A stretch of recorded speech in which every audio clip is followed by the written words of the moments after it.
Once you have noticed an attack, the next step is to initiate the defense. The good news is, whether you are and remain a new man depends solely upon you yourself. Nobody and nothing, no external circumstances, no matter how terrible they may be, and no other man can stop you. The bad news, however, is you must control yourself if you want to be a spirit being.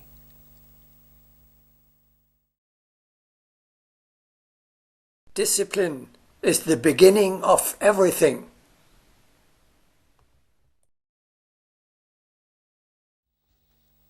Also of the new man. You cannot do without it.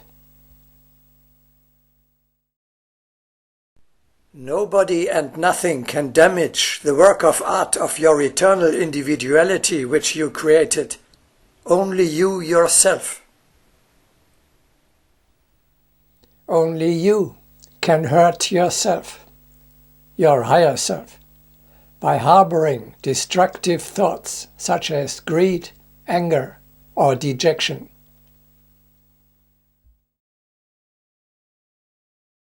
The defense of the new man is effected through self-control.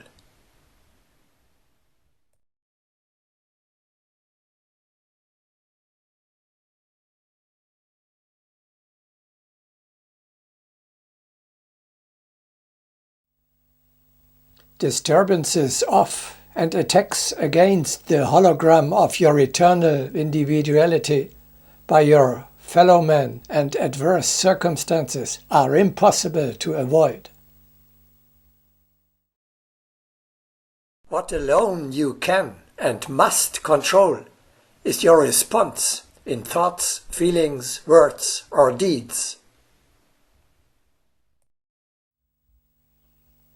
It is of the utmost importance that you realize, ponder in your heart, and truly internalize.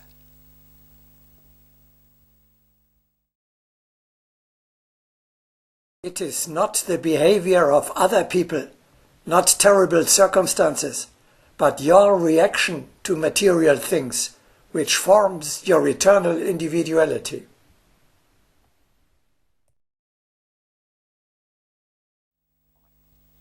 So the defense against external attacks is to control the thoughts, feelings, words, and actions by which you answer to them.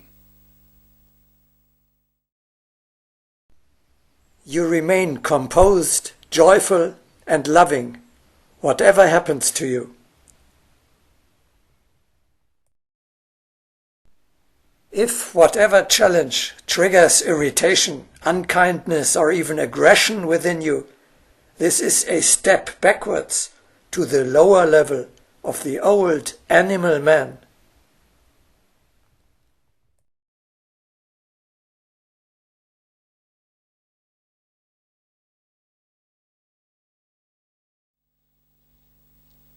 Understood in this way, self-discipline is not an oppressive duty, but a wonderful blessing.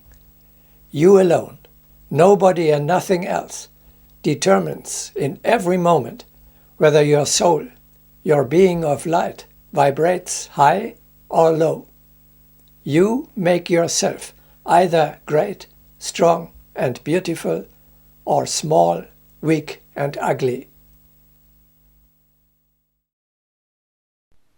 You yourself create an aura that either shines golden and illuminates your surroundings, or merely glows grey and devours the light of the environment.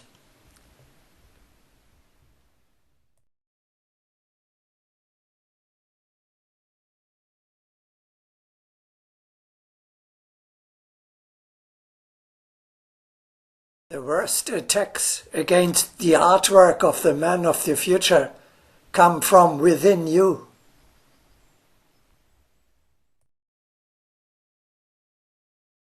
Who or what is attacking me? The desires, instincts, cravings, passions, and moods of your physical personality are a powerful threat to your existence as a being of spirit.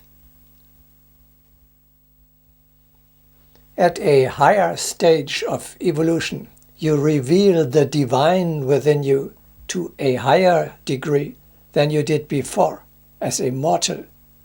Therefore, you have to keep the animal within you in check and discard the remnants of your lower nature. You direct your tools, the four mortal bodies, to the effect that they only express thoughts, feelings, words, and deeds that are in harmony with your higher self.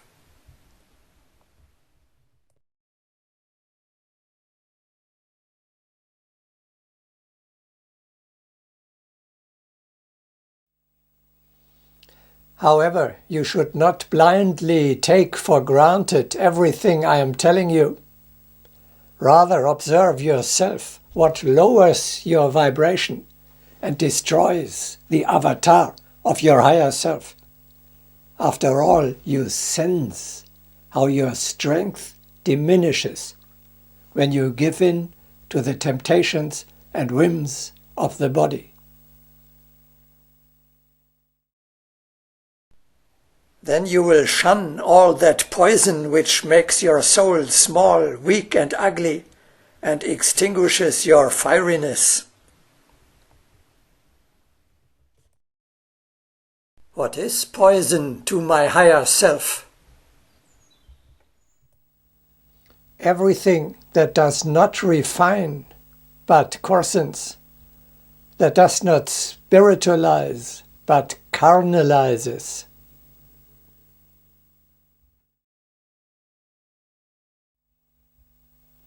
You establish the rule of this spirit over yourself, over your transient personality. You despise the desires, weaknesses, passions, habits, and fears of the body. You superiorly disregard them.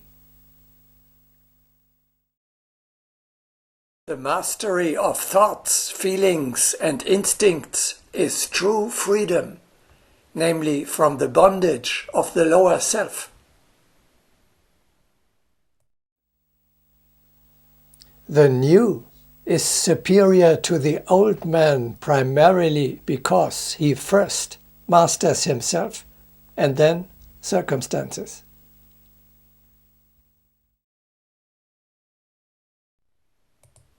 Overcome yourself, and you will overcome the world.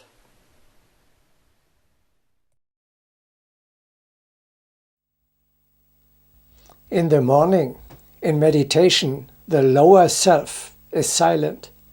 Your higher eternal being reigns.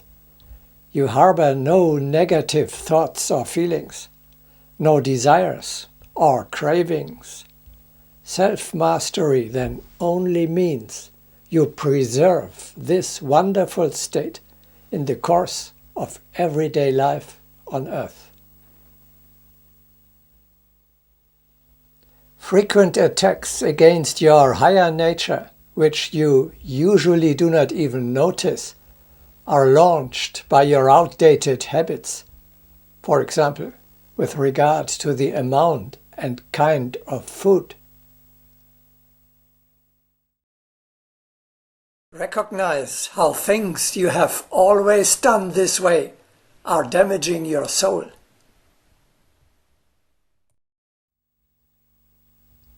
It is a gigantic task for the individual and for mankind as a whole to review and reform these old customs and traditions.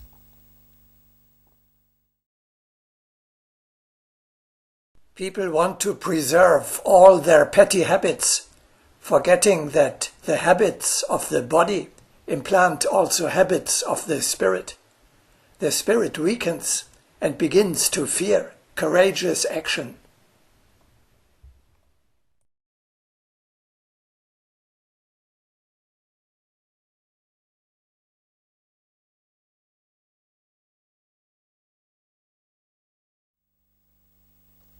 We immortals do not wear the badge of our association, nation, or community on the chest.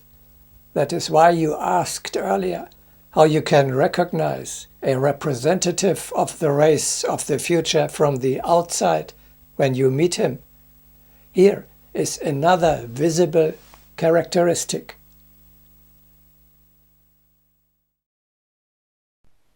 The new man closes his eyes every now and then and steps in spirit before his teacher, before the lords of the world, the Mahatmas of Shambhala. Get into the habit of this salutary practice, which we discussed in more detail in the video Become a Disciple. You interrupt your everyday earthly life for a few seconds, preferably every hour. You make sure that you are fulfilling your mission and behaving as is appropriate in the face of hierarchy. You strengthen your supratemporal identity, king of the spirit or disciple of the brotherhood. You renew the awareness of your participation in the life of the higher world of your teacher's ashram. The awareness alone that your spiritual father is present elevates you. With the help of this exercise, you keep your vibration constantly high.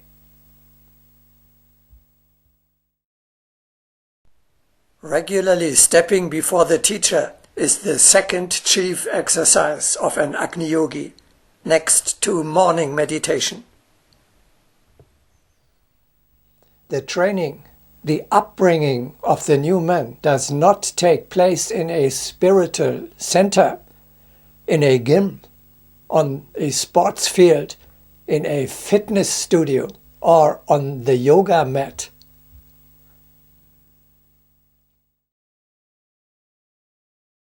Agni Yoga is a path of spiritual exercises in the very middle of everyday life.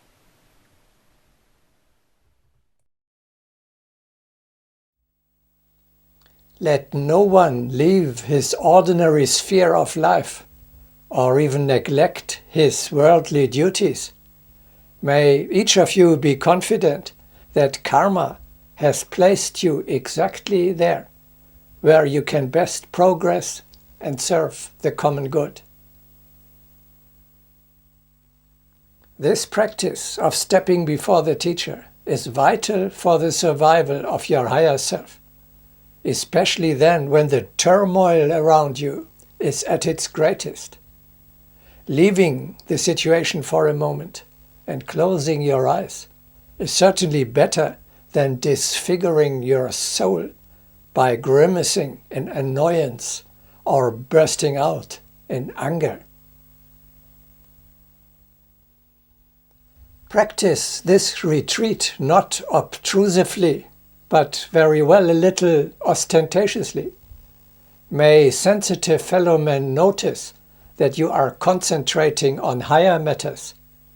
If they ask you what you are doing, you may explain,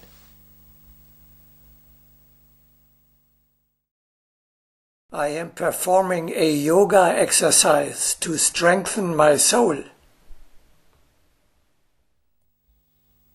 By this common habit, we harbingers of the new era recognize each other.